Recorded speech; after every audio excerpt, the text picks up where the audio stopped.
Okay, we will solve this one. Simplify the square root of 3 over 5.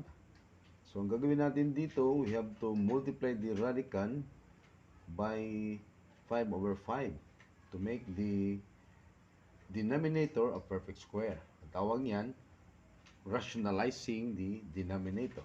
Okay? So, this is equal to square root of 3 over 5. Multiply natin yan by 5 over 5. Okay? Tuloy natin yan. So, equals square root of 15, okay, over square root of 25. Okay, yung 25 perfect square na. Okay, tuloy natin dito sa baba.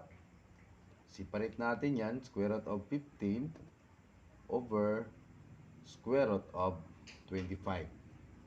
Then equal square root of 15. So, wala tayong square root of 15. Therefore, kopyahin natin yan. Square root of 15 kasi hindi perfect square yung 15. Over square root of 25 is 5. So, therefore, sa choices natin, letter B is the correct answer.